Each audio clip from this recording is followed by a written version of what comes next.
नमस्कार मित्रों। और कैसे हैं आप सब लोग? आशा करता हूँ बहुत ही खुश, प्रसन्न और आनंदित होंगे, साथ ही अपनी मस्ती में होंगे। जी हाँ, जिसकी मस्ती जिंदा है उसकी हस्ती जिंदा है, नहीं तो आदमी जबरदस्ती जिंदा है। और इस वक्त हुआ है 7:50 और मैं आप लोगों के समक्ष प्रस्तुत हूँ पुनः एक छोटी सी जानकारी के साथ। मित्रों, जैसा कि हम सभी जानते हैं कि इस वक्त जो भारत का पड़ोसी देश है बांग्लादेश, वहाँ पर 1,35,00,000 से भी ज्यादा जो हिंदू हैं उन पर विपत्ति का समय आया हुआ है। इस विपत्ति के समय में बहुत ही दुख की घड़ी है और हिंदुओं के लिए, सनातन के लिए बहुत ही दुख की घड़ी है मित्रों। भारत की बात करें तो भारत में चाहे बागेश्वर धाम के धीरेन्द्र कृष्ण शास्त्री जी हों या फिर योग गुरु बाबा रामदेव जी, आवाज उठा रहे हैं कि भारत के प्रधानमंत्री नरेंद्र मोदी जी को द्वार खोल देने चाहिए या फिर इन्हें शरण देनी चाहिए। मैं इसका समर्थन नहीं करता मित्रों।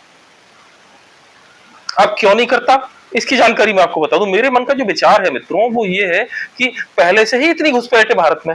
आप देखिए, जितने भी मेट्रो स्टेशन है, दिल्ली एनसीआर के, हैदराबाद के, बेंगलोर के, चेन्नई के, कर्नाटक के, आंध्र प्रदेश के, गुजरात के, जितने भी स्टेट्स हैं, जितने भी राज्य हैं, वहां पर पहले से ही इतने सारे बांग्लादेशी आए हुए। ना तो उनके पास पैन कार्ड है, ना ही उनके पास आधार कार्ड है, ना उनके पास कोई कमाई का जरिया है। क्या उन सबका ठेका भारत वर्ष ने ले रखा है? भारत के अंदर ऑलरेडी इतनी सारी बेरोजगारी है, या फिर बेरोजगारी नहीं भी है, भारत एक कृषि संबंध देश है। तो इट डजंट मीन, इसका मतलब ये नहीं है कि अगर कहीं पर भी विपत्ति आती है तो भारत में शरण लेंगे। मुझे नहीं लगता कि भारत के प्रधानमंत्री माननीय नरेंद्र मोदी जी को किसी प्रकार के द्वार खोलने चाहिए या फिर उनको शरण देनी चाहिए। यहाँ पर किस प्रकार से, अगर किसी भी देश में, चाहे वो फ्रांस हो, अमेरिका हो, चाइना हो, पाकिस्तान हो या दुबई हो, किसी भी देश में किसी के ऊपर भी विपत्ति आती है वो भारत की तरफ रुख करता है।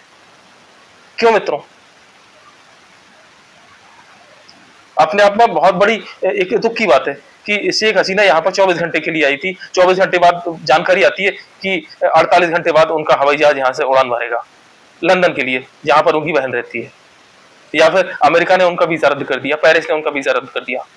उसके बाद भी अभी भी स्टे करे हुए हैं, जानकारी समझ नहीं आई। वहां पर बांग्लादेश में उनकी लड़की बोलती है मोदी जी पर कि क्या मोदी जी के घर में स्विमिंग पूल है, वहां से गलत टिप्पणी पास की जाती है मोदी जी पर। और यहाँ वो ये बात भूल गई कि उसकी माँ को मोदी जी ने स्टे दिया है, मोदी जी ने रुकने का शरण दी है भारत में।